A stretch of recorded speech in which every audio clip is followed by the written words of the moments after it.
Tamil high speed 120 words per minute, February 2010. Code number of question paper 947, speed number 28, second paper. Get ready. Start.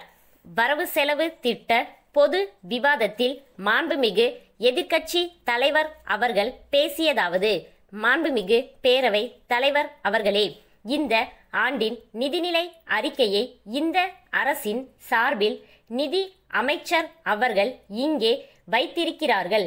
அதன் மீது அனைத்து கட்சி தலைவர்களும் உறுப்பினர்களும் பேசிய கருத்துக்களின் அடிப்படையில் என் கருத்துக்களை தெரிவிக்கிற இந்த வாய்ப்பிற்காக நான் உள்ளபடியே நன்றி தெரிவித்துக் கொள்ள விரும்புகிறேன். ஓர் அரசாங்கத்தினுடைய வரவு செலவு என்பது சில கொள்கைகளின் அடிப்படையில் உருவாகும் ஒன்றாகும். அன்றைக்கு இருந்த நிதியமைச்சர் அவர்கள் கடன் வாங்காமலேயே ஓர் அரசு செயல்படுவது நல்ல அரசு என்ற கருத்தை கொண்டிருந்தார். ஆனால் நாம் இன்றைக்கு கோடி கோடியாக வரவு செலவு செய்கிறோம். முந்தைய காலகட்டங்களில் கடன் வாங்குவது என்பது சாதாரணமாக ஏற்றுக்கொள்ள முடியாத ஒன்றாக இருந்தது. ஆனால் பின்னர் கடன் வாங்கலாம் என்ற கருத்து ஏற்றுக்கொள்ளப்பட்டது. தற்போது உலக வங்கியிடமிருந்து கடன் பெற்று பல்வேறு திட்டங்களின் மூலம் வளர்ச்சி மேற்கொள்ளப்படுகிறது என்றால் அது மிகையாகாது. அடுத்து, குழந்தைகளின் ஆரோக்கியத்தை பாதுகாப்பதிலே அரசுக்கு அக்கறை இருப்பதாக பல்வேறு அறிவிப்புகள் தெரிவிக்கின்றன. குழந்தைகளின் வளர்ச்சிக்கும் அவர்களுடைய ஆரோக்கியத்திற்கும் பயனுள்ள ஊட்டச்சத்தான முட்டையுடன் கூடுதல் உணவாக உருளைக்கிழங்கும் வழங்குவதாக தெரிவிக்கப்பட்டிருக்கிறது.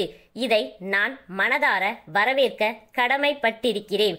அடுத்தபடியாக, ஏழைகளுக்கு இலவசமாக வழங்கப்படும் வேட்டி சேலைகள் அவர்களுக்கு போய் சேருவதில்லை என்பதை நான் மிகவும் வருத்தத்தோடு சொல்லிக்கொள்ள விரும்புகிறேன்.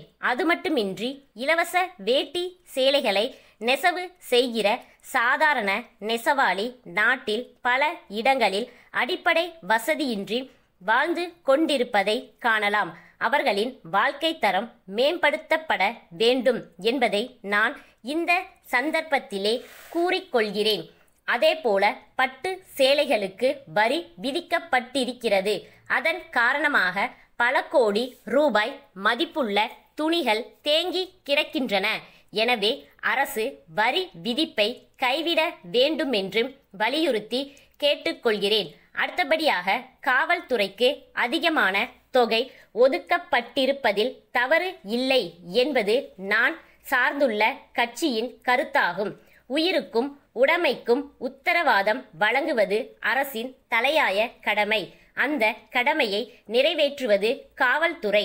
தற்போது சட்டம் ஒழுங்கு கவலை அளிக்கும் நிலையில் உள்ளது. காவலர் குடியிருப்புகளிலேயே திருட்டு போகிறது. கொலை, கொள்ளை, ஆள்கடத்தல் போன்ற நிகழ்வுகள் அன்றாடம் பத்திரிகைகளிலே வந்து கொண்டிருப்பது வேதனை அளிக்கிறது. புனித இடங்களாக கருதப்படும் கோவில்கள், தேவாலயங்கள் அனைத்திலும் குற்றங்கள் பெருகி வருவது வருத்தம் அளிக்கிறது.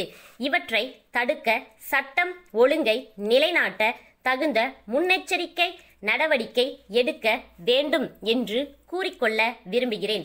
சிங்கார சென்னை என்றும் எழில்மிகு சென்னை என்றும் போற்றப்பட்டு வரும் சென்னை மாநகரத்தில் மனிதநேயம் குறைந்து குற்றங்கள் பெருகி வரும் அவல நிலை ஏற்பட்டிருக்கிறது. வேலையில்லா திண்டாட்டத்தை போக்க ஏற்கனவே இயங்கி கொண்டிருக்கும் ஆலைகளை தொடர்ந்து இயக்குவதற்கும், மூடிய ஆலைகளை திறப்பதற்கும், புதிய ஆலைகளை தொடங்குவதற்கும் ஏற்ற வகையில் ஒரு புதிய தொழில் கொள்கையை உருவாக்க வேண்டும். வேலை வாய்ப்புகளை உருவாக்குவதை நோக்கமாக கொண்ட தொழில்கள் பெருகினால்தான் வேலையில்லா திண்டாட்டத்தை போக்க முடியும். தகவல் தொழில்நுட்பம், உயிரியல் தொழில்நுட்பம் போன்றவற்றில் அயல்நாட்டு முதலீடுகளை பெற்று இளைஞர்களுக்கு வேலை வாய்ப்புகளை உருவாக்குவதற்கு எல்லா முயற்சிகளும் எடுக்கப்படும் என்று சொல்லப்பட்டிருக்கிறது. அதை நான் மனதார பாராட்ட கடமைப்பட்டிருக்கிறேன்.